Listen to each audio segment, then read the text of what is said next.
5 कामं सांगा की नगरसेविका म्हणून मला याचा अभिमान वाटतो की मी हे केलंय. तर ते आयुक्त साहेबांना आम्ही स्वतः तिथं घेऊन गेलो होतो.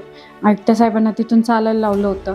तेव्हा कुठं ते काम व्यवस्थित झालं होतं. तो प्रश्न मार्गी लागला. हां, समस्या ह्या कधी संपत नसतात. बरोबर आहे. आज एखादी समस्या मी सोडवली तर रस्त्याला खड्डा तरी पडणार. माझी दुसरी टर्म झाली, पहिली टर्म झाली, आता माझी नक्कीच हॅट्रिक होणार एवढा विश्वास आहे. वा, पण हॅट्रिक होणार हा विश्वास आहे. हॅट्रिक होण्यासाठी तुम्हाला आता लोकांच्या दारात जायचंय, मत मागायला परत एकदा. तुम्ही काय घेऊन जाणार लोकांसमोर? आज पद आहे म्हणून त्यांनी मला लक्षात ठेवावं असं मला बिलकुलच वाटत नाही. पद नसतानाही मी त्यांच्या लक्षात राहिली पाहिजे माझ्या कामानिमित्ताने किंवा स्वभावानिमित्ताने. वा, हे माझ्यासाठी खूप महत्वाचं. पण महिला नगरसेवक म्हणून काम जर सांगितलं ना तर पुढच्यालाही त्रास होतो. सरळ सांगितलं की साहेब नगरसेवक म्हणून मी नगरसेविका. बरोबर. नमस्कार. रणधुमाळी महानगरपालिकेची या आपल्या कार्यक्रमात आपलं मनपूर्वक स्वागत. राजकारणामध्ये महिलांना 50% आरक्षण आहे म्हणून महिला तिथे आहेत असं नाही. अनेक अशा महिला राजकारणी आहेत की ज्या स्वतः सक्षम आहेत. आपल्या भागाला समृद्ध करण्याची ताकद त्यांच्यामध्ये आहे. त्या स्वतः सक्षम, कार्यक्षम आणि तत्पर राहून काम करतात. आज एक आपल्या अहिल्यानगर महानगरपालिकेच्या पहिल्याच महिला नगरसेविकेची मी मुलाखत घेतोय. त्यांच्याशी गप्पा मारणार आहे. तुमचं मनपूर्वक स्वागत. धन्यवाद. सगळ्यात एक मला तुमच्याकडून जाणून घ्यायचं, म्हणजे तुम्हाला मी विविध कार्यक्रमांमध्ये पाहतो, तुम्ही स्वतः सक्षमपणे बोलतात. म्हणजे सभागृहामध्ये आपल्या प्रभागाचे प्रश्न मांडणारी, आपल्या लोकांसाठी भांडणारी एक नगरसेविका म्हणून आम्ही तुम्हाला बघितलंय. बऱ्याचदा असं असतं ना की महिला आरक्षण आहे म्हणून पती पत्नीला उभं करतात. तुमच्या बाबतीत काय? जेव्हा 10 वर्षापूर्वी माझे दीर नगरसेवक होते. बरोबर. आणि कदाचित महिला आरक्षण पडलं म्हणूनच मला ही चान्स मिळाला. बरोबर. ते जरी खरं असलं तरी फक्त महिला आरक्षण आहे आणि जसं की होतं की पुरुष मंडळी सगळं काम बघतात. परंतु माझ्या बाबतीत असं होत नाही.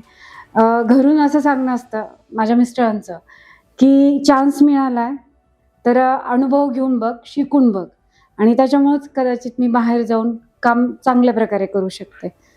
ती संधी तुम्हाला मिळाली, पण त्या संधीचं सोनं तुम्हाला करता आलं का? नक्कीच. काय केलं सांगा. आज माझी दुसरी टर्म झाली, पहिली टर्म झाली, आता माझी नक्कीच हॅट्रिक होणार एवढा विश्वास आहे. वा, पण हॅट्रिक होणार हा विश्वास आहे. हॅट्रिक होण्यासाठी तुम्हाला आता लोकांच्या दारात जायचंय, मत मागायला परत एकदा. तुम्ही काय घेऊन जाणार लोकांसमोर? आतापर्यंत केलेली जी काम आहेत 10-15 वर्षामध्ये या पाईपलाईन सावेडी उपनगरामध्ये, त्या कामाच्या जोरावर आणि म्हणजे माझं म्हणणं तरी प्रत्येक वेळी असं असतं, जेव्हा मी नागरिकांशी पण संवाद साधते, कुठल्या कार्यक्रम असेल, कुठलं उद्घाटन असेल, तर समस्या ह्या कधी संपत नसतात. बरोबर. आज एखादी समस्या मी सोडवली तर रस्त्याला खड्डा तरी पडणार किंवा म्हणजे काहीतरी खोदकाम होणार, काहीतरी कामानिमित्त पाण्याची लाईट 100% समाधान कधीच होत नाही. एखादी लाईट बसवली ती जाणारच आहे, परत नंतर ती समस्या उद्भवणार. बरोबर. परंतु ह्या समस्या आम्ही मार्गी लावायचं तर नगरसेवक म्हणून मी तर प्रयत्न करतेच.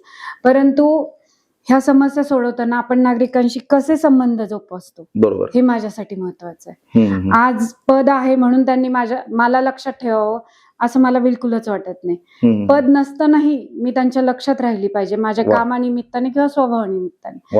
हे माझ्यासाठी खूप महत्वाचं आहे आणि हेच मी नागरिकांकडे आज त्यांच्या दारात जाऊन म्हणजे लोकांच्या सुखदुःखात जाणं, त्यांचे वैयक्तिक काही कामं सोडवणं असेल, या गोष्टी तुम्ही करताच. पण जर तुम्हाला असं विचारलं की बाबा प्रभाग क्रमांक 1 म्हणजे नगर शहराची सुरुवातच आहे ना, प्रभाग क्रमांक 1, अशी 5 कामं सांगा की नगरसेविका म्हणून मला याचा अभिमान वाटतो की मी हे केलंय. नक्कीच.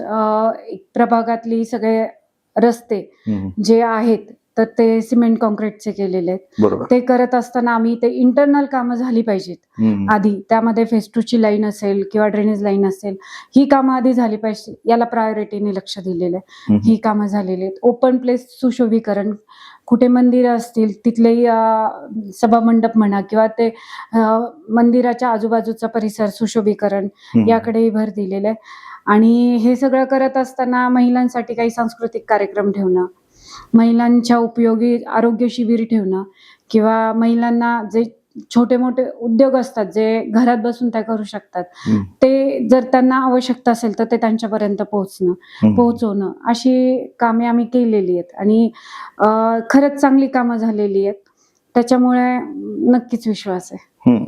हे म्हणजे रस्ते, वीज, पाणी या झाल्या मूलभूत गोष्टी. समजा आरोग्य असेल, शिक्षण असेल, यासाठी आपण तर नेहमी काम करतोच. पण असं महिला म्हणून असं आता समजा आम्ही बघतो की एखाद्या नेत्याला दिवसभर किती फोन येतात, म्हणजे सकाळी 7 वाजल्यापासून तर रात्री 12-1 वाजेपर्यंत तो बिझी असतो. तर तुम्हाला असे काय काय अनुभव येतात की बाबा आमचा हा प्रश्न आहे? हा, नितीन भाऊ तर आहेतच समजा, ते असतील किंवा तुम्ही, पण तुम्हाला अशी वैयक्तिक कामं घेऊन लोक येतात का तुमच्या? येतात ना खूप. म्हणजे काही कुटुंब असे असतात की आता बरेच जण असं असतात की घरातल्यांचं ऐकत नाही. म्हणजे स्वतःच्या घरातली मुलं म्हणा, घरातल्यांचं ऐकत नाही. ताई तुम्ही व्यवस्थित समजावून सांगताल, तुम्ही सांगताल का? म्हणजे अशी सुद्धा अनुभव आलेले आहेत आम्हाला की ती म्हणजे चांगल्या प्रकारे काउन्सिलिंग म्हणा काहीतरी झालेलं आहे व्यवस्थित आमच्याकडनं. म्हणजे तुम्हाला जेव्हा तुम्ही पहिल्यांदा निवडून आलात महानगरपालिकेतली तुमचं पहिले भाषण किंवा जेव्हा तुम्ही असं आठवतंय तुम्हाला ते? आठवतंय. सांगा, आवडेल. मी जेव्हा पहिल्यांदा निवडून आले तेव्हा मी वॉर्डमध्ये जे केलं होतं भाषण, तर ते राम मंदिराच्या तिथे केलं होतं. फर्स्ट टाइमच होतं. शाळेत करायचा तो विषय वेगळा होता, पण हा विषय तर एकदमच वेगळा होता. तर तेव्हा थोडीशी भीती वाटली होती. पण माझ्या सासूबाई हे असं बोल की समोरच्याला काही कळतच नाहीये, त्यांनी मला एवढं सांगितलं होतं आणि मग मी बिनधास्त बोलले होते. आणि मग डेअरिंग आली. डेअरिंग आली. आणि नंतर महापालिकेत पण आधी माहित नव्हतं, अनुभव नव्हता ना की काय करायचं असतं काय नसतं. म्हणजे नेमकं बोर्ड मिटिंगला वगैरे. परंतु थोडीफार कल्पना घरून मिळालेली होती की भाऊजी नगरसेवक असल्यामुळे त्यांनी सांगितलेलं होतं. बरोबर. आणि त्याच्यामुळं काय तिथं गेल्यावर आपल्याला प्रभागातले प्रश्न तर आपल्या समोरच असतात. बरोबर. आणि तेच मांडायचे असतात, नागरिकही सांगत असतात. आणि जर ते होणार नसतील तर अधिकाऱ्यांशी थोडंफार भांडावं पण लागतच ना. असं एक सांगा एखादा किस्सा असा की अशा प्रश्नासाठी अधिकाऱ्याशी भांडले आणि ते काम करून घेतलं. तो किस्सा म्हणजे गावडे मळ्यात बऱ्याच घरांमध्ये पाणी जायचं. तर तेव्हा म्हणजे लक्ष देत नव्हते महापालिकेचं, कारण काही चुका त्यांच्याही होत्या. तर ते आयुक्त साहेबांना आम्ही स्वतः तिथं घेऊन गेलो होतो. आयुक्त साहेबांना तिथून चालायला लावलं होतं. तेव्हा कुठं ते काम व्यवस्थित झालं होतं, प्रश्न मार्गी लागला. आणि बऱ्याच वेळा काय होतं की नगरसेवक ऍज अ नगरसेवक, पण महिला नगरसेवक म्हणून काम जर सांगितलं ना तर पुढच्यालाही त्रास होतो. हा एक अनुभव मला आलेला आहे. पण ते चांगले ना, मग ते काम करावं लागतं ना त्यांना. मग ते करतात ना, मग पण ते त्रास होतो की महिला नगरसेवक साहेबांशी बोलतो, हे करतो. मग असं बहुतेक तरी मला सुरुवातीला अनुभव आला, पण नंतर चला मलाही त्याची समज सवय झाली. पण मी एकदा दोनदा सरळ सांगितलं की साहेब नगरसेवक नाहीये, मी नगरसेवक आहे. बरोबर. क्या बात. तुमचं माहेर पण नगरतच ना? हो, सावेडी. तुमचं प्राथमिक शिक्षण, माध्यमिक शिक्षण किंवा कॉलेज हे सगळं नगरमध्येच झालं? नगरमध्येच. तुम्ही सावेडी हा म्हणजे माहेर आणि सासर तुमचं जवळपास? तुम्ही लहानपणी आपण असं असतं ना की हे रस्ता खूप खराब आहे किंवा ही गोष्ट झाली पाहिजे राव, असं ते वाटलंय आणि ते स्वतः नगरसेविका मी होईल की नाही मला माहित नाही, स्वप्नही नसेल कदाचित, पण तुम्ही नगरसेविका झालात आणि तो लहानपणीचा तुम्हाला भेडसावणारा प्रश्न तर तुम्ही स्वतः सोडवलाय, असं एखादं आहे? माझं माहेर सावेडी गावातलं वाकळेंचं. आणि माझे आजोबा सगळ्यात पहिले मेंबर म्हणजे माझे आजोबा होते. बरोबर. आणि तेव्हा आता लहान असताना सगळे यायचे जायचे, कामं सांगायचे, तेव्हा खूप प्रश्न पडायचा. मी बोलायचे पण आजोबांना की पटकन मिटून टाकायचं, सोडून टाकायचे प्रश्न. पण आता कळतंय ते फार अवघड असतं. म्हणजे तुम्हाला सामाजिक कामाचा वारसा हा माहेरपासूनच आलेला आहे. नंतर मग बारसकर कुटुंब पण राजकारणात असल्यामुळे योगायोगाने तुम्ही पुढे मला ही चान्स मिळाला. आणि आता एक हॅट्रिक नगरसेविका म्हणून तुम्ही सभागृहात जाणार आहात परत महानगरपालिकेत. एक फक्त महिला म्हणूनच असं म्हणत नाहीये मी, पण तुम्ही केलेल्या तुमच्या कामावरती तुम्ही समाधानी आहात. पण 2 वर्ष 10 वर्ष नगरसेविका म्हणून काम केलं. मध्यंतरी काही वर्षांचा काळ गेला, तिथे प्रशासक आले, आयुक्त आणि प्रशासन. तर स्वतः नगरसेविका म्हणून काम घेऊन जाताना आणि नंतर आलेले प्रशासन या 3 वर्षाच्या काळामध्ये काय फरक जाणवला बरं? असं होतं की तिथं आम्हाला मग बोर्ड मीटिंग नाही आणि नगरसेवकांना कुठलेही आता समज पाणीपट्टी घरपट्टी त्या बाबतीत कुठलेही गृहीत धरलं जात नाही किंवा त्यांचं डिसिजन गृहीत धरलं जात नाही. त्याच्यामुळे सगळे निर्णय तर प्रशासकच घेतो आणि त्याच्यामुळे तिथं एक थोडंसं जाणवलं. आणि परत असं होतं की तिथं गेल्यावर जे प्रश्न बोर्ड मीटिंग मध्ये सांगितले जातात तर ते थोडेसे पटकन सोडवले जातात. असं जाऊन प्रत्येक वेळेस त्यांना सांगणं. आणि बाकी निधीच्या बाबतीत म्हणाल तर हे जे प्रशासक होतं, आता आम्ही कधीच नागरिकांना सांगितलं नाही की आता आम्ही नगरसेवक नाही, तुम्ही आम्हाला कुठल्या वेळेला कामं सांगू नका की तुम्ही डायरेक्ट आता महापालिकेच्या अधिकाऱ्यांना काम सांगा. नागरिकांना हेही माहित नव्हतं की आम्ही नगरसेवक नाहीयेत म्हणून इतक्या दिवस की प्रशासक आहे. एक नगरसेवक म्हणून जसं आमची 5 वर्ष कामं होती आधीची तर ते पुढची व्यवस्थित चालू राहिली आणि निधी संग्राम भैयांनी उपलब्ध करून दिला. त्याच्यामुळं कामं होताना काही अडचण आली नाही. तुम्ही एवढ्या सक्षमपणे भूमिका मांडता महानगरपालिकेमध्ये सभागृहामध्ये, पण मग इतके दिवस मी लोकप्रतिनिधी आहे, नगरसेविक आहे, पण असं एखादं सभापती पद, महापौर पद असं मोठं पद मिळालं नाही, याची आहे कधी खंत वाटते?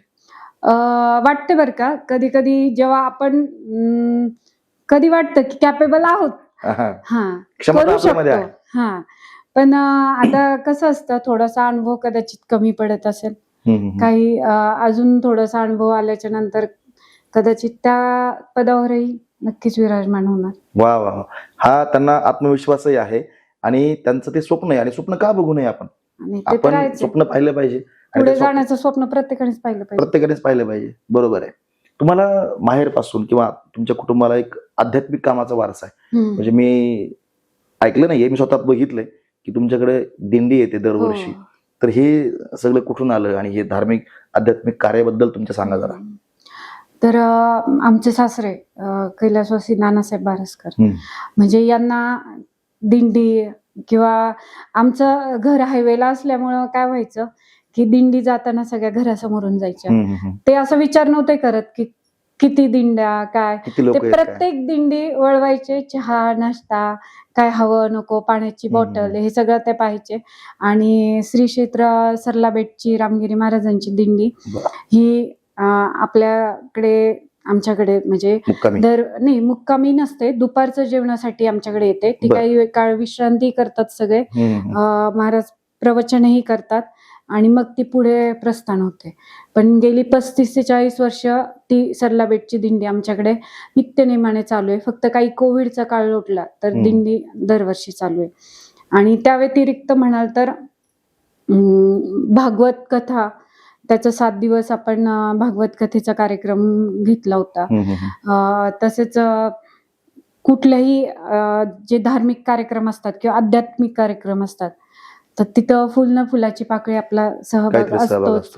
काही ना काही वाटतच की करावं म्हणून. कारण आपण ते अध्यात्म आणि धार्मिक क्षेत्र म्हणजे असं क्षेत्र आहे की तिथूनच आपल्याला एक पॉझिटिव्हिटी मिळत असते. आणि त्याच्यामुळं ह्या सगळ्या गोष्टी करायला आवडतात. निदान मंदिराच्या जवळ जरी उभं राहिलं तरी आपल्याला पॉझिटिव्हिटी, प्रसन्न वाटतं. एक सकारात्मक ऊर्जा तिथनं आपण घेऊन जात असतो. मग ह्या कार्यामध्ये आपण तर सहभागी झालंच पाहिजे. बरोबर. आता या कार्यक्रमाला मी बघितलं की तुमच्याकडे हजारोंची गर्दी होते, पण तुम्हाला एखाद्या लग्नाचं निमंत्रण मिळतं किंवा वास्तुशांती आमच्या घरी येऊन जा, काही घरगुती कार्यक्रम असू द्या किंवा एखादा मोठा कार्यक्रम असू द्या, एक नगरसेविका म्हणून जेव्हा तुम्हाला निमंत्रित केलं जातं, माझ्याकडे आलात तर मी खुश, दीपालीताई आल्या, पण दुसरीकडे तुम्हाला जायला जमलं नाही तर ती नाराजी कशी तुम्ही करता, असं होत असं नक्कीच? आता होतं बरं का बऱ्याच वेळा. म्हणजे हे असं बऱ्याच वेळा आम्ही प्रचार फेरीत इकडे चहा घेतला, तुम्ही माझ्याकडे का नाही घेतला, असंही बऱ्याच वेळा होतं. पण चल आज नाही घेतला ना, पुढचा चहा तुमच्याकडे नक्की. आणि कार्यक्रमाचं म्हणाल तर बऱ्याच वेळा भरपूर एकाच दिवशी भरपूर कार्यक्रम असतात. लग्न तर खूप, म्हणजे एखादी लग्नतीत तर खूपच असते. तर मग तेव्हा असं करतो की ठीक आहे, त्या दिवसात जेवढं पॉसिबल होईल, अगदी नवरी वाटेला लावेपर्यंत आम्ही तिथे हजेरी लावायचा प्रयत्न करतो. नाहीच जमलं तर नवरीन त्यांची एंट्री होणार असेल घरात त्यावेळी तरी जातो किंवा नंतर 1-2 दिवसांनी तरी शुभेच्छा द्यायला जातोच. कारण त्यांनी पण प्रेमापोटीच बोलवलेलं असतं. बरोबर आहे. आणि मी आल्यापासून पाहतोय प्रेक्षकांनो की हे सोफ्यावरती मला इकडं काही पुस्तकं दिसत आहेत, इकडे या बाजूला काही पुस्तकं दिसत आहेत, इकडे काही पुस्तकं आहेत. तर मी त्यांना म्हटलं की राहू दे आता इथंच. तर हे वाचनाचा छंद तुम्हाला आहे, तुम्ही वाचता का मुलांचे पुस्तक आहे? नाही नाही, मीच वाचते. आपल्याला माहितीये वाचाल तर वाचाल. वा वा. त्याच्यामुळं वाचणं हा छंद जोपासणं खरंच चांगलं आहे. सुरुवातीला जसं काही पुस्तक आहेत बघा, स्वतःचं सेल्फ डेव्हलपमेंट वगैरे, तर गरज असते. सगळंच काही आपल्याला येतं असं नाही, ते कुठून तरी शिकावंही काय लागतं. प्रकारचं वाचायला आवडतं? काही ना समजा ललित आवडतं, कथा, कादंबरी, कविता? मला त्यातलं- कथा कादंबऱ्या पण आवडतात. म्हणजे मी ययाती वाचलेली आहे, परत राजा शिवछत्रपती वाचलेली आहे, राणी येसूबाई वाचलेली आहे. कविता जास्त आवडतात. त्यातले त्यात माझ्या मुलाला अटल बिहारी वाजपेयींचं आवडतं म्हणून त्याने त्या आणलं होतं. मलाही त्यांच्या कविता आवडतात, म्हणजे चांगल्या आहेत. ही जी आहे गीत नया गाता हूँ, मला खरंच आहे ना, चांगली आहे. तुम्हाला एक विनंती करायची आहे आमच्या सगळ्या प्रेक्षकांसाठी, हं. की म्हणजे ठीक आहे नगरसेविक आहे, तुम्ही कामं सांगणार, ह्या आपल्या गप्पा होणारच, पण हा छंद जोपासताना तुमच्याकडून आम्हाला एखादी कविता ऐकायला आवडेल. तुमच्या आवडती कोणती पण एखादी साधा? आम्हाला अटल बिहारी वाजपेयींची गीत नया गाता हूँ आवडते. चालेल. तर टूटे हुए तारों से फूटे वासंती स्वर, पत्थर की छाती में उग आया नवा अंकुर, झरे सब पीले पात, कोयल की कुहुक रात, प्राची में अरुणिमा की रेख देख पाता हूँ, गीत नया गाता हूँ, गीत नया गाता हूँ. वा. टूटे हुए सपने की सुने कौन सी सिसकी, अंतर को चीर व्यथा पलकों पर टिटकी, हार नहीं मानूंगा रार नहीं ठानूंगा, काल के कपाल पर लिखता मिटता हूँ, गीत नया गाता हूँ, गीत नया गाता हूँ. वा. अटल बिहारी वाजपेयी. आता हे स्मार्ट निर्णय कसे घ्यावेत, हे जे पुस्तक आहेत स्वतःला घडवत असताना किंवा आपलं हे काम करत असताना याचा उपयोग होतो का, किंवा असं काय काय गोष्टी आहेत की तुम्हाला ते आवडतात जास्त? नक्कीच आवडतात. काही पॉइंट्स जे आपल्याला माहिती नसतात किंवा आपण तिथपर्यंत पोहोचलो नसतो, तर त्यातही दुसऱ्याचे अनुभव असतात आणि दुसऱ्याचे अनुभव नक्कीच वाचलेले चांगलेच असतात. वा. मला आहे ना राजकारणातली अशी माणसं फार आवडतात बरं का, की जे छंद जोपासतात वाचनाचा, त्याला साहित्याची आवड आहे. म्हणजे असे अनेक लोक असतात, लोकप्रतिनिधी, की जे समाजकारण राजकारणातून वेळ मिळत नाही असं कारण सांगतात. खरं पाहिलं तर प्रत्येकाला वेळ असतो, पण हे मला खूप भारी वाटलं बरं का, नगरी भाषेत सांगायचं ते एकदम भारी वाटलं. मला कविता लिहायला पण थोडंफार आवडतं. वा वा. तुम्ही तर मी एकदा म्हणजे महिला दिनाच्या निमित्ताने एक कविता लिहिली होती. वा. म्हणजे माझं चालूच असतं, पण त्यातली त्यात ही ऐकून दाखवण्यासारखी वा, वा. आहे तर किंवा तुम्ही सगळ्यांसमोर एक जरा छान तुमची स्वरचित कविता ऐकू आम्हाला. चालेल. मी म्हणजे महिलांसाठी एक महिला दिनाच्या निमित्ताने लिहिलेली कविता होती, की महिलांचं कसं आहे की आपण काळजीपोटी म्हणा किंवा महिला पुढे जातात, परंतु काळजीपोटी म्हणा किंवा काही ठिकाणी कुठे कार्यालयात वगैरे पुरुषांचा इगो हर्ट होतो किंवा म्हणजे आहे बरं का, ही वास्तविकता आहे. तुम्ही काही वाईट म्हणून आम्ही मान्य करतो. तर मग असं होतं. तर मग त्या अनुषंगाने मी एक कविता केली होती, ती तुम्हाला वाचून दाखवतो. आम्हाला आवडेल प्लीज. अबला तू राहिली नाहीस, अबला तू राहिली नाहीस, सबला तुला होऊ देत नाही, तुझी ओळख तू शोधलीस, काहींना पटवून घेता आली नाही. मुलगी शिकते चंद्रावर जाते देश सांभाळते, मुलगी शिकते चंद्रावर जाते देश सांभाळते, पण लपून छपून का होईना स्त्रीभ्रूण हत्या घडते. तू शिक स्वतःच्या पायावर उभी अशी, पण तू सातच्या आत घरात हवी कशी. म्हणायला दोन कुळ उद्धारते, म्हणायला दोन कुळ उद्धारते, माहेरची तू पण दोन्ही घरी तू परकी राहते. माहेरची तू पाहुणी, सासरची तुझं नवऱ्याचं घर, मग प्रश्न उभा कोणतं तुझं घर. सगळ्यांची मनं सांभाळायची, सगळ्यांची मनं सांभाळायची, स्वतःचं मन मात्र मारायची. तू स्वतःचं अस्तित्व निर्माण करणारी, तू आत्ताची नारी, तू अबला कशी.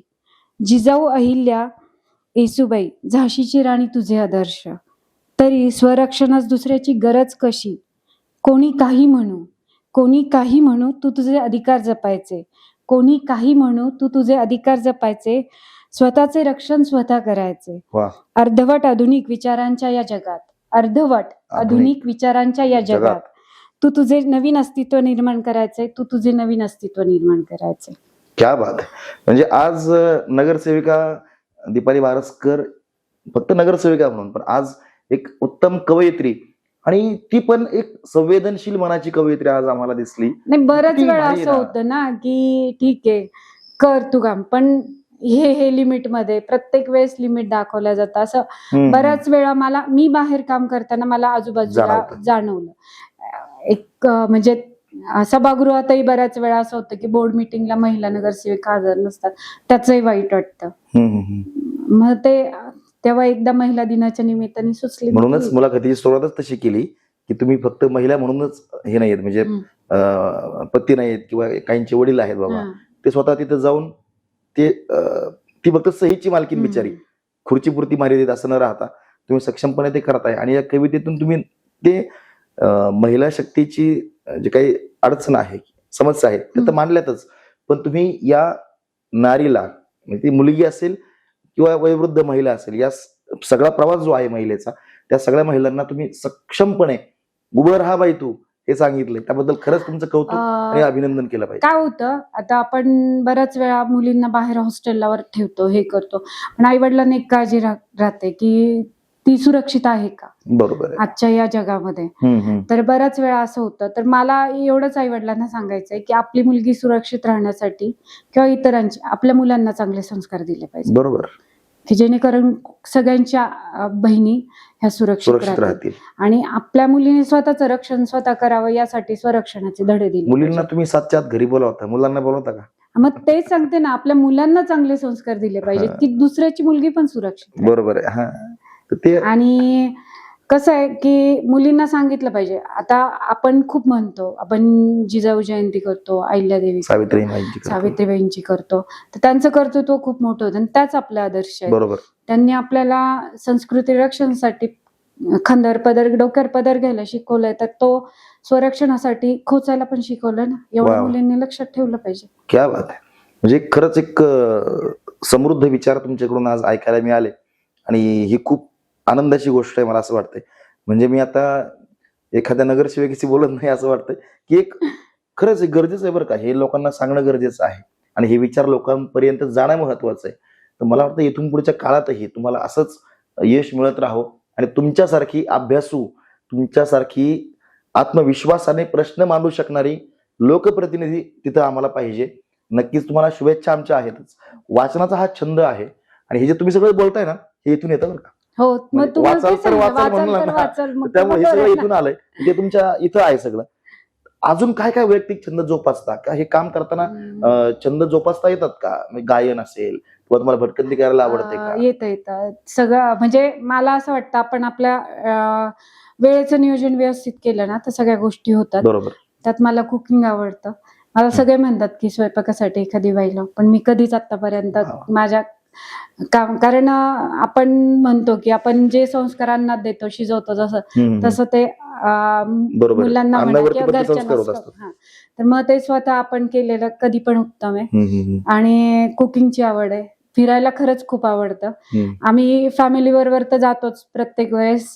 दरवर्षी एक फिरण्यामुळे जरा माइंड रिलॅक्स होतो, की चला सगळ्या व्यापातून कुठेतरी निवांत. आणि त्यात आम्ही मैत्रिणींबरोबरही जातो.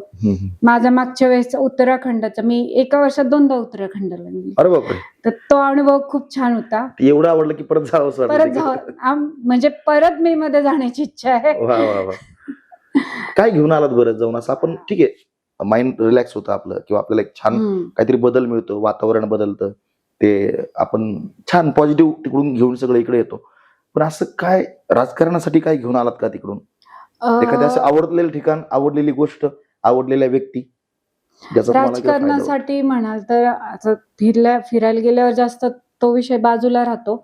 पण तिथलं जे उत्तराखंडचं वातावरण आहे, की तिथली स्वच्छता, म्हणजे एक देहरादून सोडलं की पूर्ण उत्तराखंड खूप स्वच्छ आहे. म्हणजे म्हणजे मी पाहिलं ते तरी स्वच्छ होतं. कुठे पाण्याची बॉटल दिसली नाही, प्लास्टिक दिसलं नाही. आणि प्रसाद वगैरे देतात ना, ते पण त्यांना प्लास्टिकच्या कॅरी बॅग माहित नव्हत्या त्या दुकानदारांना. मला ते एक बरं वाटलं की असं काही थैली देतात प्लास्टिकची, म्हणजे त्याने कचरा नक्कीच कमी होतो. आणि जे पर्यटन स्थळ आहेत आपल्या भारतातली म्हणा, महाराष्ट्रातली म्हणा, ती जेणेकरून व्यवस्थित राहतात. आपण बाहेर गेल्यानंतर आपल्याला खूप वृक्ष लागवड, जंगल, झाडं दिसतात. तशी जोपासना आपल्याकडे पण झाली पाहिजे असं वाटत नाही? हा, नक्कीच वाटतं की वृक्ष लागवड झाली पाहिजे, कारण आपण कोविडच्या काळामध्ये बघितलं की प्राणवायू विकत घ्यावा लागला. तर ती एक सगळ्यात मोठी खराब गोष्ट होती आपल्यासाठी. तर जेव्हा प्राणवायू आपल्याला फुकट मिळतो आणि ते झाडांच्या स्वरूपात मिळतं, नक्कीच आपण वनौषधी झाडं म्हणा किंवा जी चांगली झाडं आहेत, देववृक्ष वगैरे, ती लावलीच पाहिजेत आणि त्याचं संगोपन केलंच पाहिजे. आतापर्यंत केलेली कामाबद्दल आपण बोललो. इथून पुढे तुमच्या डोक्यात काय व्हिजन आहे? प्रभाग क्रमांक 1, जसं तुम्ही म्हणतात की माझा प्रभाग 1 आहे आणि काम पण 1 नंबर आहे, असं जर तुम्हाला सांगायचं आता, किंवा काय स्वप्न आहेत पाहिले तुम्ही की माझा प्रभाग असा असला पाहिजे? आता प्रभागात तर बऱ्यापैकी कामं झालेलीच आहेत, म्हणजे आणि जी काही 30% कामं किंवा 25% कामं राहिलेली असतील तर ती म्हणजे आता मला तरी वाटतं 1 वर्षातच मार्गी लागतील. आणि बाकी मग महिलांसाठी म्हणा किंवा पुरुष मंडळींसाठी, वयोवृद्धांसाठी जे हेल्थसाठी, आरोग्यासाठी जे चांगलं काही असतं, तर नुसती ही मूलभूत समस्या सोडवण्यापेक्षाही अशी कामे मला करायला आवडेल की बाबा चला योगा वर्ग कुठेतरी चालू करणं, जेणेकरून सकाळी महिला येतील किंवा वृद्ध सगळे येतील. बऱ्याच वेळा असं होतं की नाही स्वतःच्या आरोग्याकडे लक्ष दिलं जात, तर ती गोष्ट एक करायला आवडेल.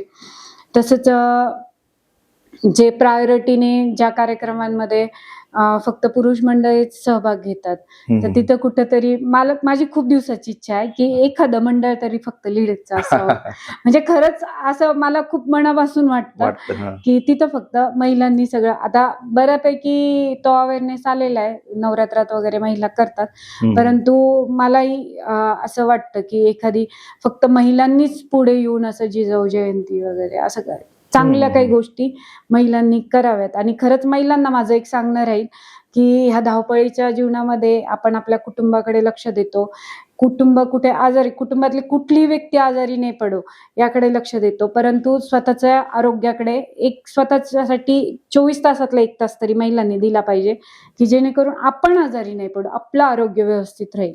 आपण आजारी पडलं तर कुटुंब आपोआप आजारी पडतं, सगळं अस्ताव्यस्त होतं. त्याच्यामुळे आपण झोपून राहू नये म्हणून प्रत्येक महिलाला म्हणणं आहे की स्वतःसाठी 1 तास द्या. आणि त्यात अजूनही थोडंसं बाहेर पडून, आपण कुठलंही काम काही पैशासाठी करत नाही, परंतु एक आत्मिक समाधान असतं. 10 रुपये जरी स्वतःच्या हातात स्वतःचे आले तरी मनाला आत्मिक समाधान मिळतं की मी माझे आणि मी कुठून तरी कमवलेले.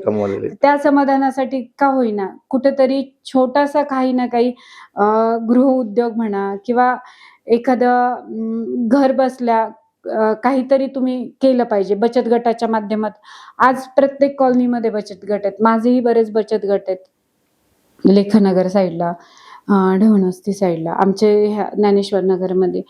परंतु बऱ्याच वेळा असं होतं त्या बचत गटामध्ये फक्त लोन घेतलं जातं, दिलं जातं, भरलं जातं आणि ते भरणं म्हणजे फक्त नवऱ्याच्या खिशात नसतं, असं होतं. उत्पादन नाही, विक्रीचं, बाकीच्या गोष्टी होत नाही. तर खरंच असे बरेचसे गृह उद्योग आहेत जे स्वतः आपण करू शकतो. म्हणून माझ्या महिला भगिनींना विनंती आहे की थोडंसं 24 तासातले 1 तास स्वतःच्या आरोग्याला आणि वेळ मिळत असेल तर थोडंसं आत्मिक समाधानासाठी आपण कमवू शकतो, हे तुम्ही दाखवून दिलं पाहिजे.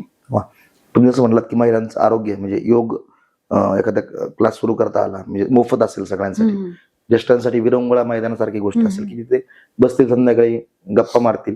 एक रिटायरमेंट नंतरचं त्यांचं आयुष्य असतं किंवा त्यांना मित्र पाहिजे असतात कोणीतरी, किंवा बोलायला हक्काचा कोणीतरी माणूस पाहिजे असतं, ते विरंगुळा मैदानासारखं असेल. आरोग्याचा विषय आपण घेऊ. आणि म्हणजे कोरोना काळात, मध्यंतरी जो कोरोना काळ आला, भीषण सगळ्यांवरती संकट होतं, तर त्या काळातले काही असे अनुभव आहेत तुम्हाला? काय काय काम केलंय किंवा? खूप अनुभव आहे की जे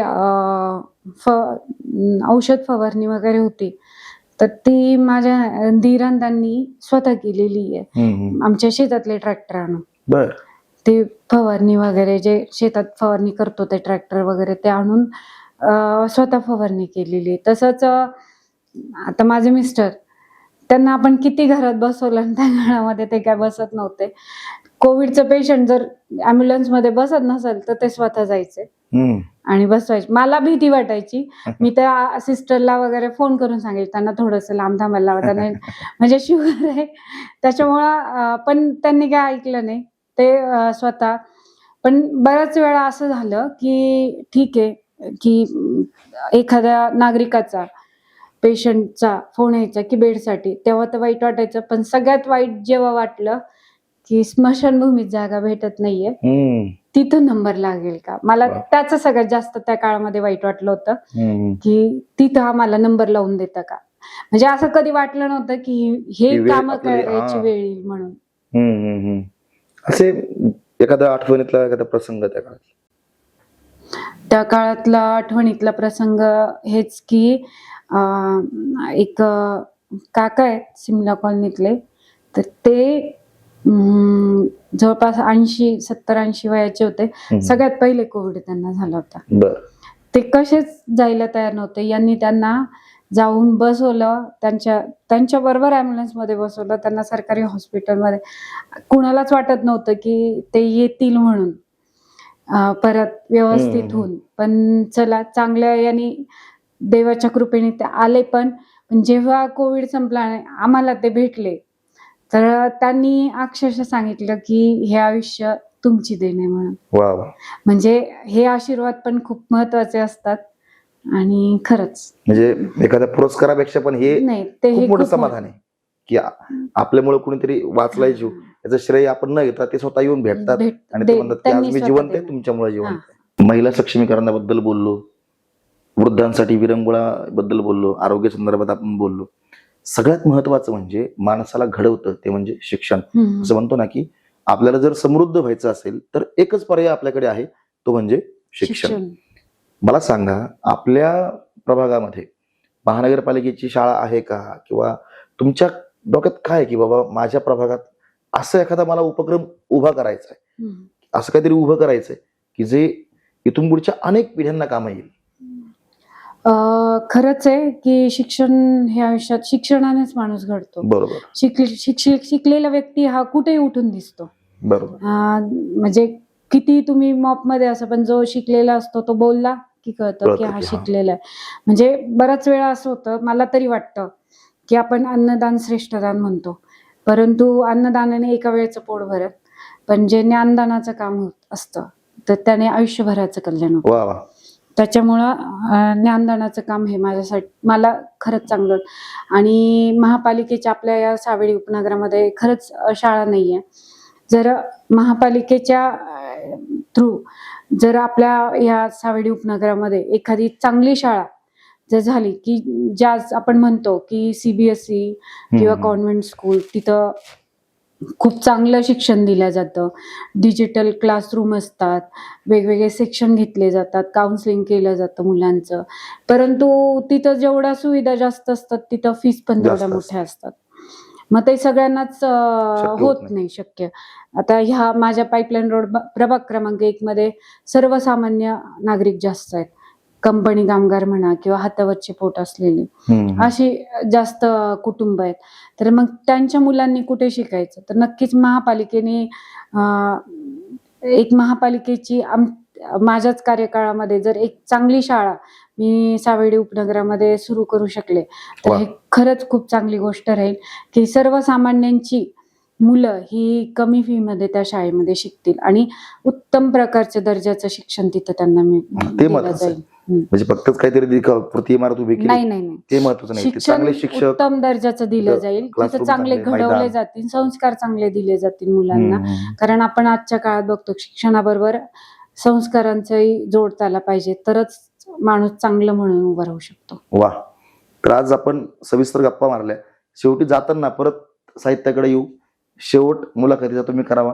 परत एखाद्या 4 ओळी तुमच्या स्वतःच्या असतील किंवा एखाद्या लेखकाच्या तुम्हाला आवडलेल्या यापैकी कोणत्याही एखाद्या पुस्तकातल्या 4 ओळी वाचून त्याचं वाचन करून या मुलाखतीची सांगता करावी अशी आमची इच्छा आहे. हे कोणत्याही परिस्थितीमध्ये अचूक निर्णय घेण्याची, स्मार्ट निर्णय कसे घ्यावे ही कला ह्या पुस्तकामध्ये होती. हे पुस्तक मला असं यासाठी घ्यावं असं वाटलं होतं कारण जेव्हा ही जबाबदारी अंगावर पडली तर तेव्हा कुठलाच अनुभव नव्हता आणि कुठून तरी शिकायचं होतं. तर घरचे तर शिकवत होते सगळे, म्हणजे कुठून ना कुठून शिकायला मिळत होतं. तर पुस्तक वाचायची आवड होती. तर ह्या पुस्तकामध्ये म्हणजे खरंच आहे की आपण स्मार्ट निर्णय, म्हणजे अगदी घरातले म्हणा किंवा बाहेरचे निर्णय किंवा सगळं वेळेचं नियोजन, ते निर्णय, हे सगळं ह्या पुस्तकामध्ये आहे. आणि खरंच चांगलं पुस्तक आहे की आपण घेताना निर्णय कुठलेही घेताना विचारपूर्वक घेतले पाहिजे. बरोबर. हे या पुस्तकात सांगितलंय. थोडासा वेळ का लागेना, पण आपण प्रत्येक निर्णय घेताना विचार करून घेतला पाहिजे आणि कुठलाही निर्णय घाईगडबडीत नाही घेतला पाहिजे. तसं निर्णय माझा जबाबदारी तुमची, हे 4 नंबरचं आहे. बर. तर हे जास्त आवडलं होतं की आपण प्रत्येक वेळेस निर्णय घेतो पण त्याची जबाबदारी बऱ्याच वेळा घेत नाही. हे या ब्लॉग मध्ये ह्या 4 नंबरचं सांगितलेलं आहे ओके. की जेव्हा तुम्ही कुठलेही निर्णय घ्याल, अगदी आता मला नगरसेवक व्हायचंय, पण मग नगरसेवक व्हायचे तर पुढे काम आहे, ती जबाबदारी पण ती तुम्ही जबाबदारी पण मी घेतली पाहिजे ना. बरोबर. तर त्याबरोबर मग त्या जबाबदारी बरोबर मी घरची पण जबाबदारी घेतली पाहिजे, मुलांची जबाबदारी घेतली पाहिजे. नुसतं बाहेरची कामं बघायची, मग कुटुंबासाठी काय? आणि ते बरोबर. माझी मुलं जर चांगली घडली नाही तर मी बाहेर काम करून काय उपयोग सांगणार काय? आहे? तर म्हणून मग हे एक त्या पुस्तकात चांगलं आहे की त्याने तिथं सांगितलंय की निर्णय घेता तुम्ही, पण तुम्ही त्या निर्णय घेतल्यावर त्या निर्णयांची जबाबदारी पण तुम्ही घेतली पाहिजे. हे छान सांगितलेलं आहे. बहुधा सरकारी कार्यालयामध्ये, संस्थेमध्ये अशा प्रकारचे लोक दिसतात. हे निर्णय देतात, पण निर्णय देताना सांगतात की हा निर्णय जरी मी देत असलो तरी यातून चांगलं वाईट जे घडेल ही तुमची जबाबदारी, ही काय आमची जबाबदारी नाही. आणि सरळ दुसऱ्यावर जबाबदारी ढकलून मोकळे होतात. मग हेच ह्या 4 नंबरच्या ब्लॉग मध्ये सांगितलेलं आहे आणि ते मला खरंच पटलं की आपण कुठलाही निर्णय घेत असेल तर त्याची जबाबदारी आपण घेतली पाहिजे. म्हणजे असं वाटतंय ना, या गप्पा संपूच नाहीत आणि तुम्ही वाचून दाखवावं, आम्ही ते ऐकत राहावं असं वाटतंय. आणि ठीक आहे, बाकी सगळ्या नगरसेवकांचं नाही, जेवढ्या महिला नगरसेविका येतील ना निवडून आल्यानंतर म्हणा किंवा आत्ताच म्हणा, तुम्ही ना यांच्याकडे या, त्यांच्याकडे जरा छान गप्पा मारा त्यांच्यासोबत आणि त्यांच्याकडून तुम्ही शिकलं पाहिजे की आपण फक्त महिला म्हणून नाही, तर आपण एक स्वतः सक्षम नगरसेविका म्हणून, सक्षम लोकप्रतिनिधी म्हणून आपण या सभागृहात काम करू शकतो, हे दाखवलं. खूप खूप धन्यवाद, तुम्ही वेळ दिलात, मजा आली आणि जरा एक वेगळं काहीतरी आपल्याला बोलायला मिळालं. जे राजकीय व्यक्तींची लोक इथे आता कंटाळलेत, विकास कामं, आश्वासनं, वचननामा, जाहीरनामा, याच्या पलीकडे जाऊन एक नगरसेविका, साहित्याची आवड असलेली आणि चांगलं बोलणारी, चांगलं लिहिणारी, चांगला अभ्यास असणारी नगरसेविका आज आम्हाला तुमच्याशी बोलता आलं, त्याबद्दल खूप मनापासून तुमचे आभार. Thank you so much.